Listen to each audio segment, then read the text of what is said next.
Hi, welcome to HardReset.Info channel, dear viewers. In front of me Motorola Moto E32s, and now I'm going to show you how to clean your USB charging port using household items.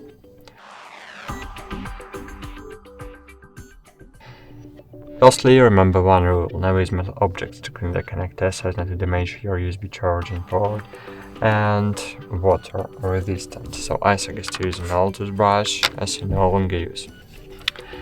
As you can see, there is something in my charging port that's preventing the charging cable from going all the way into the connector, and now we are going to try to clear it.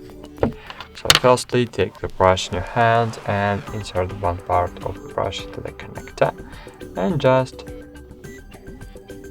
pry the dirt out.